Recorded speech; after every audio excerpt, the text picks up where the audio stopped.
Bonjour à tous. Dans cette vidéo, on va voir ensemble quels sont les frais sur la plateforme Stackinsat.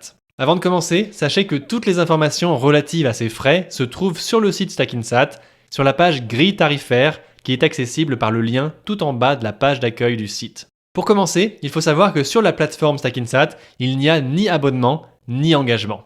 Stackinsat se rémunère en prélevant un frais de transaction sur les montants investis au moment de votre achat. Et ce frais varie entre 0,5% et 2,5% du montant acheté selon l'offre choisie. Stackinsat propose 3 offres. D'abord, il y a l'offre de base, dite classique, avec le tarif de base. C'est l'offre qui est présentée ici dans la colonne de gauche et c'est une offre qui est plutôt adaptée aux petits montants d'investissement. Et ensuite, il y a 2 offres dites premium. Ici, c'est la colonne de milieu et celle de droite. Et en fait, ce sont des offres avec des tarifs dégressifs qui vont être plus intéressantes pour ceux qui veulent investir de plus gros montants.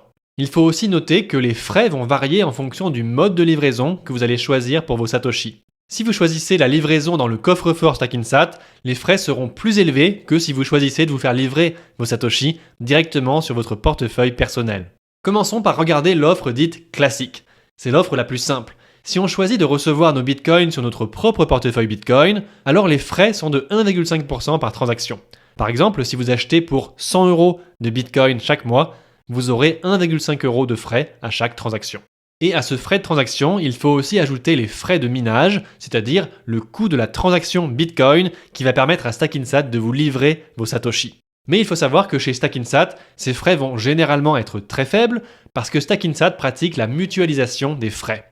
En gros, au lieu d'envoyer une transaction Bitcoin pour chaque client, à chaque achat, ce qui coûterait beaucoup trop cher, Stackinsat pratique ce qu'on appelle le batching. En fait, il regroupe toutes les transactions en une seule transaction quotidienne, ce qui permet d'optimiser énormément les frais de transaction.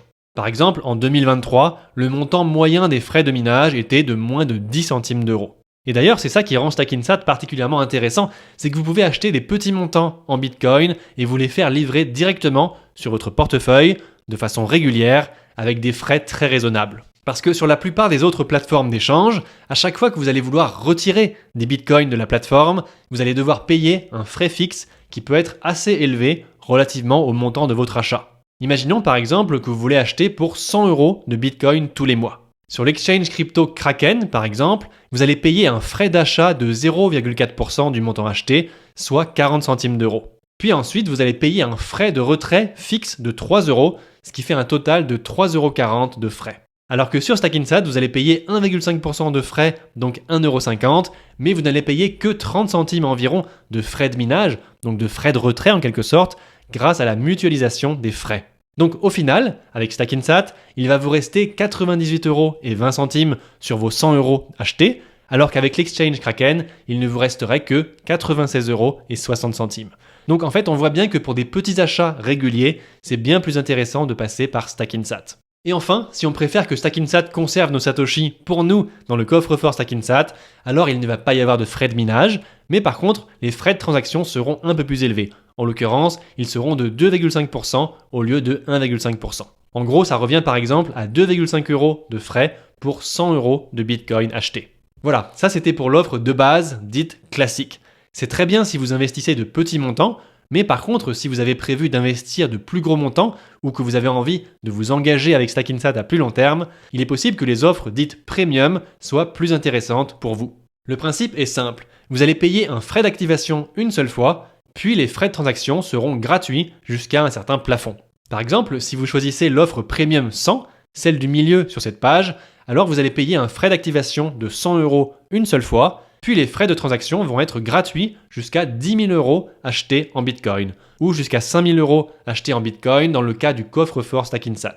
Donc ce que ça veut dire, c'est que si vous achetez jusqu'à ce plafond, alors vous aurez eu au final seulement 1% de frais, ou 2% dans le cas du coffre-fort Stackinsat. Et si vous choisissez l'offre Premium 500, celle de droite sur cette page, alors vous allez payer un frais d'activation de 500 € une seule fois, et ensuite les frais de transaction vont être gratuits jusqu'à 100 000 € achetés en Bitcoin ou jusqu'à 33 333 € achetés en Bitcoin dans le cas du coffre-fort Stackinsat. Et donc là, si vous achetez jusqu'à ce plafond, alors vous aurez eu au final seulement 0,5% de frais ou 1,5% de frais dans le cas du coffre-fort Stackinsat. Et en plus de ces frais dégressifs, si vous choisissez une offre premium, vous allez aussi avoir d'autres avantages, comme par exemple 0 frais de minage, mais aussi ce qu'on appelle les avantages stackers. Parmi ces avantages, vous avez notamment un conseiller dédié personnalisé, des réductions exclusives sur la billetterie des événements Surfing Bitcoin, et aussi une rétrocommission de 33% à la place de 20% lorsque vous faites des parrainages. Et pour finir, dans le cas des achats ponctuels de Bitcoin, c'est-à-dire les achats que vous ferez éventuellement en dehors de vos achats récurrents, c'est important de savoir qu'il y a une différence dans les frais selon si vous réglez par virement ou par carte bancaire. Plus précisément, si vous réglez votre achat ponctuel par carte bleue, il va falloir ajouter 2,5% de frais de carte bleue qui en fait correspondent aux frais du traitement du paiement par carte bleue. Évidemment, ce frais peut être évité en réglant plutôt vos achats ponctuels par virement bancaire, sachant que Stackinsat accepte les virements SEPA instantanés gratuitement.